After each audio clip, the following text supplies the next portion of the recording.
अस्सलाम वालेकुम। मैं doctor Hamad Shaikh Lahore oncoplastic breast surgery से आपसे मुखातिब हूँ।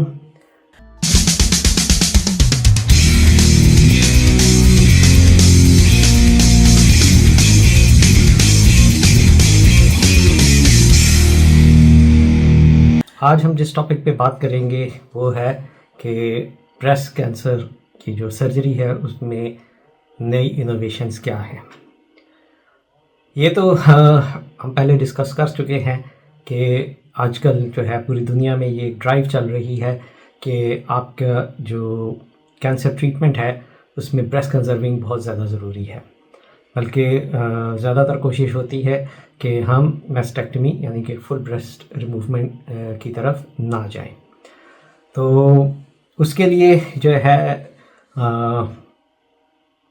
चूँकि हमने आपकी ब्रेस्ट को एक फिगर को मेंटेन करने के लिए जो है सारी ये कोशिश होती है, तो उसमें जो सबसे इम्पॉर्टेंट चीज़ है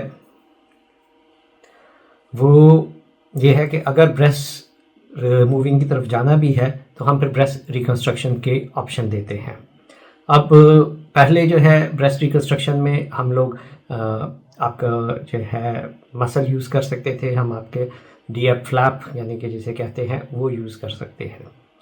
लेकिन अब जो पूरी दुनिया में जो एक ट्रेंड है या जो चीज़ सामने आई है वो ये है कि आपने अगर ब्रेस्ट के रिमूवल की तरफ जाना है यानी कि मैस्टेक्टमी की तरफ जाना है तो उसमें जो सबसे ज़्यादा ज़रूरी चीज़ है कि आप उसकी रिकंस्ट्रक्शन करें और वो भी इम्प्लांट बेस्ड।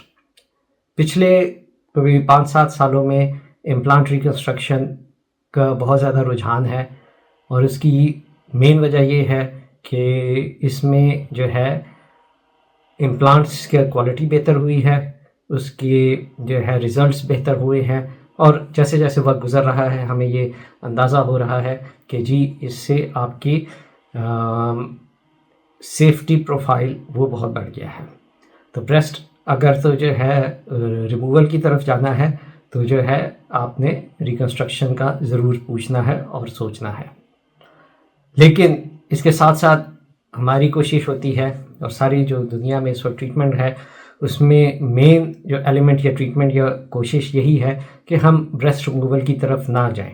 चाहे जितना बड़ा मर्जी ट्यूमर हो, हम उसको जो है पार्शियल ब्रेस्ट रिकंस्ट्रक्शन से उसको हम आपको बेहतर शेप दे सकते हैं। अब उसमें जो पार्शियल ब्रेस्ट रिकंस्ट्रक्शन है उसमें भी बहुत ज़्यादा इनोवेशंस आई हैं।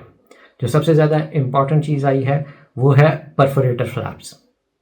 उसमें पहले हम रिकंस्ट्रक्शन करते थे उसमें मसल आपका यूज़ करते थे, उसकी वजह से थोड़े से प्रॉब्लम्स आ रहे थे। ज़ाहिर है आप मसल को एक जगह से दूसरी जगह शिफ्ट करते हैं तो उसमें आपके फंक्शन उसमें थोड़ा सा इशू आ जाता है और बहुत कॉम्प्लिकेशंस आ जाती हैं जिसे एनिमेशन कहते हैं कि मसल्स जो है आपके ब्रेस्ट के अंदर है लेकिन जो है आप हिलते हैं तो वो मसल आपका उसके साथ हिलता है या और इस तरह की चीज़ें। तो ये ऑप्शन भी मौजूद है लेकिन और बेहतर ऑप्शन है परफोरेटर फ्लैप्स। अब ये परफोरेटर फ्लैप्स क्या है?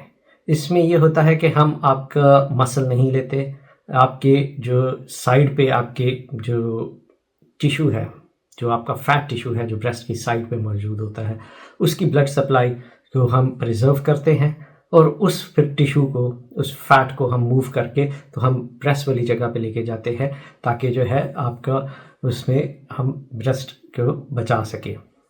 जाहिर है इसमें थोड़े से प्रॉब्लम्स ये आते हैं कि जी कितना आपका टिशू मौजूद है, आपके बॉडी वेट, फैट और फिज़िक के हिसाब से इसकी लिमिटेशंस हैं। इससे फुल ब्रेस्ट रिकंस्ट्रक्शन नहीं हो सकती, इस वजह से ये पार्शियल ब्रेस्ट रिकंस्ट्रक्शन में यूज़ होता है और पार्शियल ब्रेस्ट रिकंस्ट्रक्शन ही अब नेक्स्ट जो है इनोवेशन कह लें, इसको नेक्स्ट स्टेप फॉरवर्ड कह लें, जो दुनिया में इस वक्त बहुत मकबूल है और बहुत ज़्यादा कोशिश की जा रही है कि हम इस तरफ जाएं, क्योंकि इससे बहुत ज़्यादा नेचुरल लुक फील आती है और आपके कॉम्प्लिकेशंस कम हैं, रिज़ल्ट्स बहुत अच्छे हैं। तो इसलिए जो है अगर आपने खुदा ना खास्ता ब्रेस्ट के ऑपरेशन की ज़रूरत पड़ रही है क्योंकि आपको ब्रेस्ट कैंसर के डायग्नोज हुआ है तो उसमें जो है बहुत ऑप्शंस मौजूद हैं जिसमें आपकी ब्रेस्ट को ना रिमूव किया जाए और आपको बहुत अच्छे रिज़ल्ट्स दिए जा सकें।